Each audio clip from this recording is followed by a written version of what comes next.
What do you get when you threaten the President, the First Lady, and the House Speaker? Huwag kang mag-alala, ma'am, sa security ko. Kasi may kinausap na ako na tao.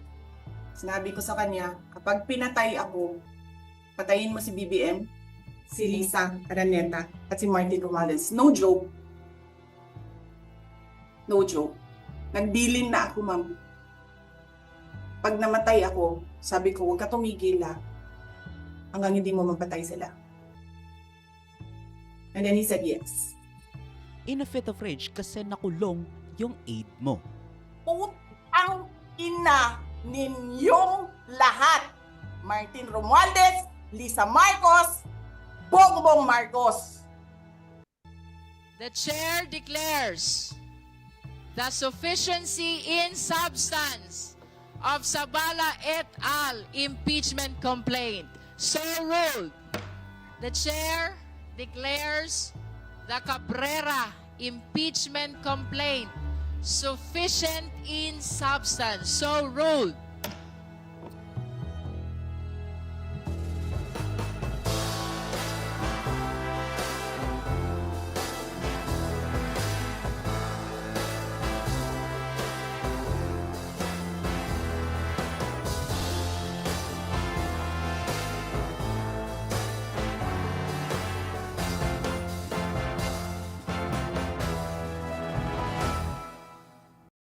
It all started oh so simple. Napakasimple lang.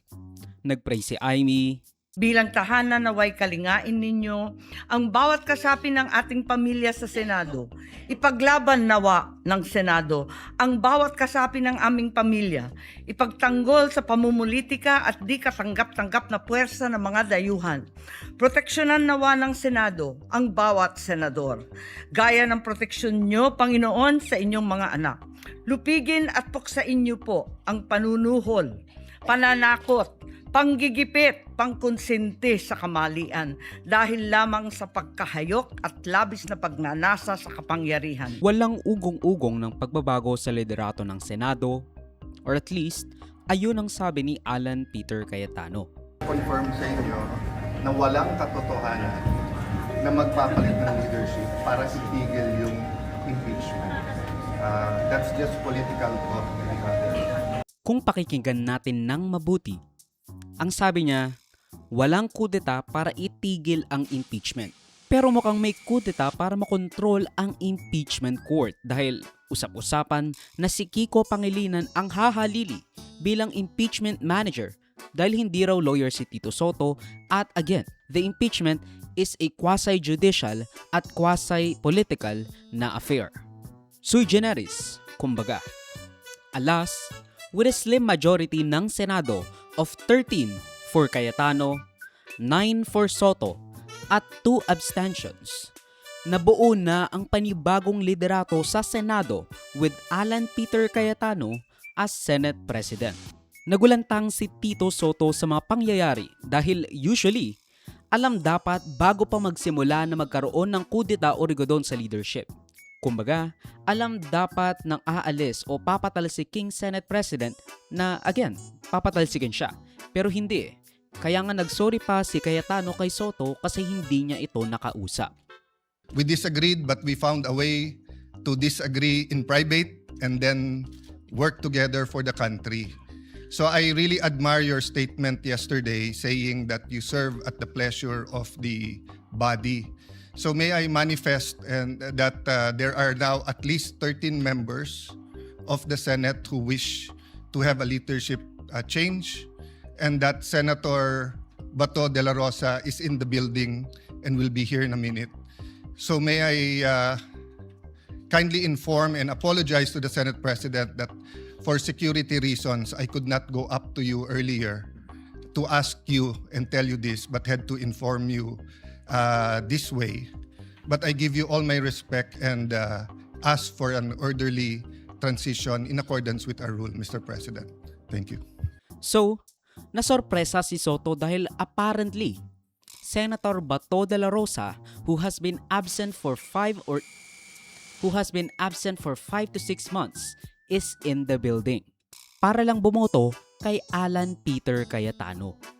Now, malamang, may dalawang dahilan kung bakit ni-risk ni Bato ang kanyang kaligtasan amidst the rumors na mayroon siyang warrant as was speculated a few days ago. Kumbaga nagulat nga ako eh. Wow, may warrant na si Bato? Pero, dinanay naman agad ito ng ICC saying na no public arrest warrant was unsealed or issued. Una, pinapasok siya ni Cayetano para maging Senate President, assuring a safe haven, which was what had happened dahil pinoprotektahan ng liderato ng Senado si Bato. Although, parang trap din ito kasi, again, at least, alam na ng tao kung nasaan siya. Alam na ng otoridad ng mga magsasampa ng warrant kung nasaan siya. E di hindi siya makakalabas ng Senado.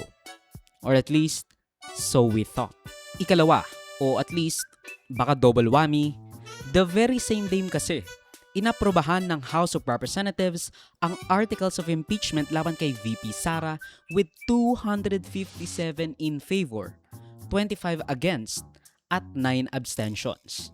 Parang wala talagang kakampi itong si VP Sara sa Kamara. Blinded by his loyal faith to the Dutertes, bago gusto niyang iboto si Cayetano para makontrol ng mga DDS adjacent senators ang impeachment bago pa ito dumating or delay it within a reasonable amount of time. May I suggest like 1 year perchance? As decided by the Supreme Court last week. Either way, ginamit siya ni Cayetano para sa kanyang ambisyong maging Senate President, promising him all the security in the world. Pero baka nagoyo siya. Pero malay mo, baka hindi rin. Cayetano stressed na hindi pinalitan si Soto para tigilan ang impeachment ni Sara and he will refer it forthwith without delay sa appropriate committees para maumpisahan agad ang trial. Let's discuss. Before us might be the impeachment, let it make it very clear. May mga lumabas sa news and hindi ko kayo sinisisi kung sinasabi nyo sa news na ang pagpalit ng leadership ay tungkol sa impeachment. Hindi po. The impeachment is enshrined in the Constitution. The Bible says, the truth shall set us free. We want to be free from poverty.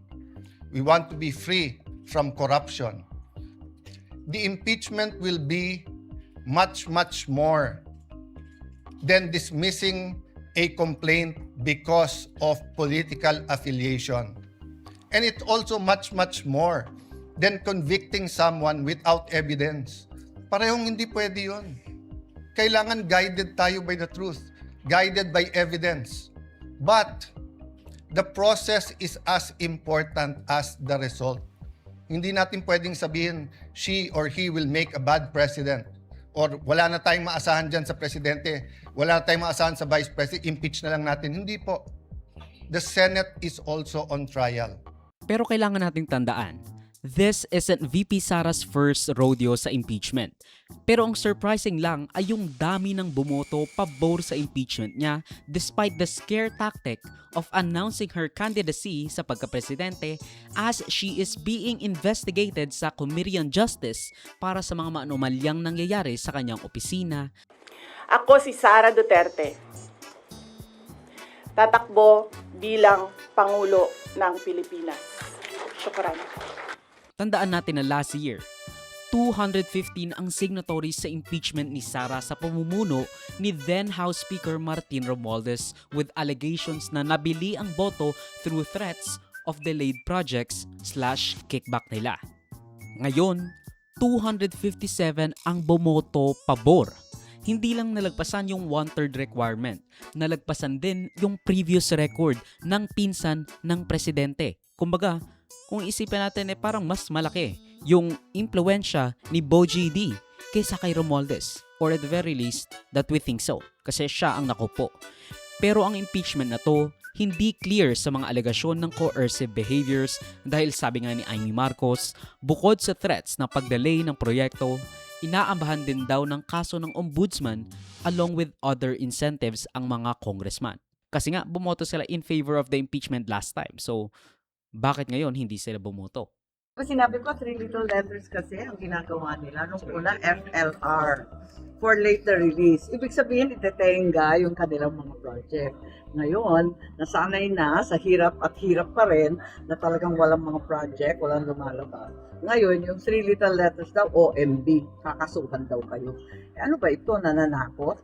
Pagbihira naman. Pag hindi sila bumoto sa baba. Oo, may balitang ganyan, pati dito sa ina.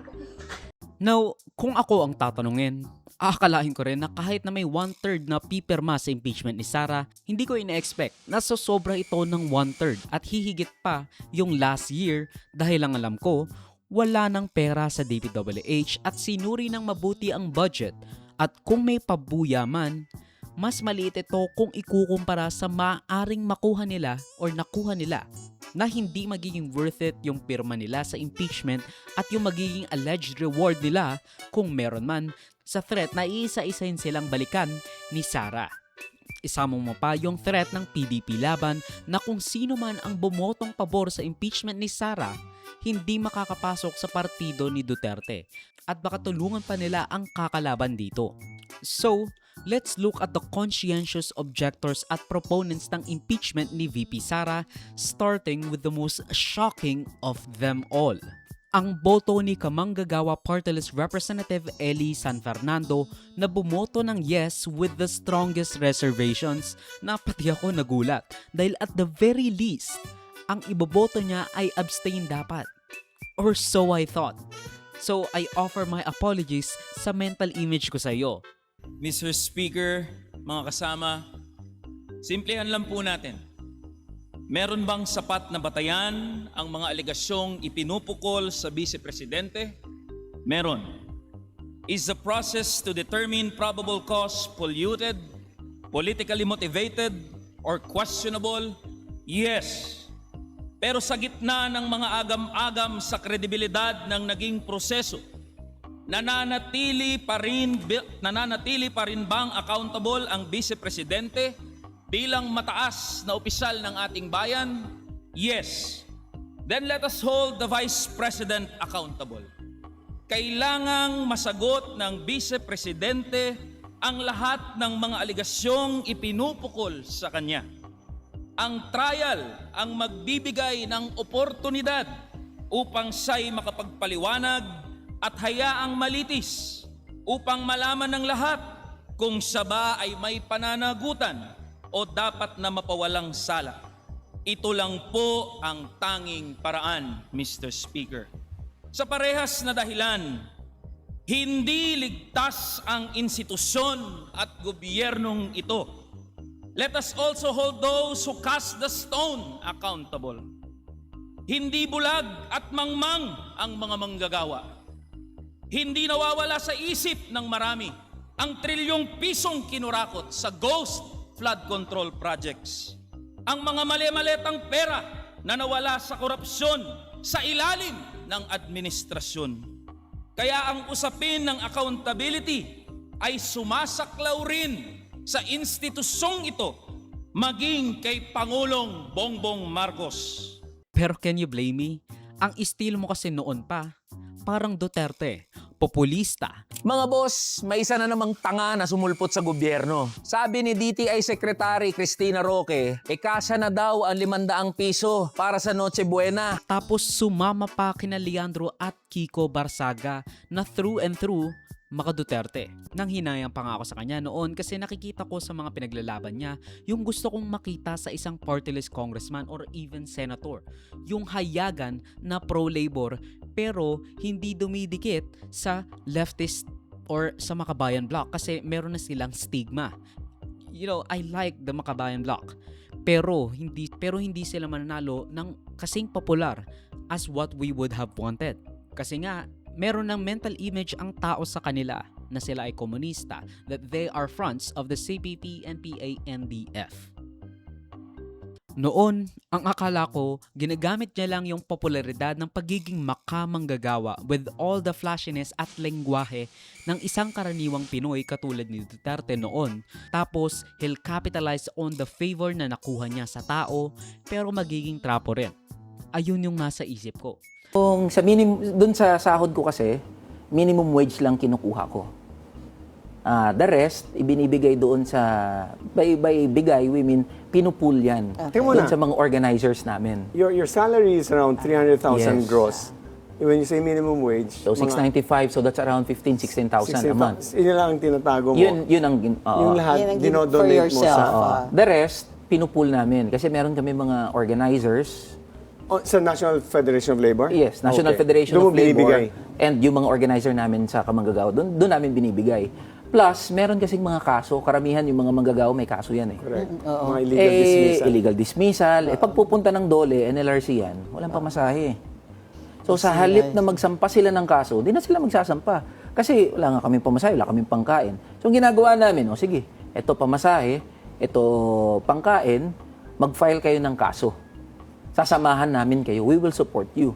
Naalala ko nga, nung nakaraan lang tinanong ako ng tita ko kung ano ang tingin ko kay Leviste, Barzaga at San Fernando. Ang sabi ko, si Leviste naging bilyonaryo dahil sa koneksyon ng nanay tapos hindi tumupad sa proyekto na natutulong sana sa maraming Pilipino. Si Barzaga naman, walang sustansya ang mga sinasabi. Muntikan pa ang hindi manalo kahit na yung tatay niya ang may hawak ng posisyon bago ito mamatay. Pero kay San Fernando, dahil nga again, I am pro-labor, I said I liked him. Kaso with a strong reservation kasi may tinge siya ng pagka-DDS. And can you blame me? You have to understand kasi, he will not gain anything nung bumoto siya pabor sa impeachment ni Duterte dahil marami sa kanyang base, mga DDS. Pero hindi siya nagpe-play safe for the sake of accountability dahil ang boto nga naman, kung may probable cause, dahil ang boto nga naman ay hindi kung guilty o non hindi kung guilty o not guilty si Sara, kundi kung may probable cause ba para i-impeach si Sara at magkaroon na nga ng trial at magkaalaman na sa Senado. He was willing to risk it all. Hindi niya ginaya si Erice na nag-abstain over similar reservations na parehas sila Marcos at Duterte na dapat imbestigahan at patalsikin at kung hindi impeach si Marcos, hindi niya rin i-impeach si Duterte. Kumbaga, nagpe-play safe siya. And can you blame him? I will not dignify the committee dahil tingin ko hindi naman talaga accountability ang purpose. Sir, now about the SAL and wala po siyang bank deposit. Yun na nga. Sa tingin ko, yun ang pinaka... Pero just the same, nakita ko nga na weaponize lahat nung... Sa tingin ko, yun ang pinaka dapat nasagutin. Yung ang kanilang napanood ko sa TV, ang sagot nila, it was aggregated in the others, di ba? So, sagutin nila yon. Pero sa tingin ko, na-weaponize yung mga government agencies. Pero sa mga nag-know naman ay yung dalawang notorious Nepo babies na pro-Duterte na sina Leandro Leviste at Kiko Barzaga. Siguro isama na rin natin si Inhit kay Ann Curtis Bongsuntay at mga Duterte. Although hindi na sila nag-bother mag-speech para sa tita o ate nila, hindi man lang nila dinepensahan yung kanilang ate. Siguro dahil baka mamaya they will just dig a deeper hole than their ate or tita is already in.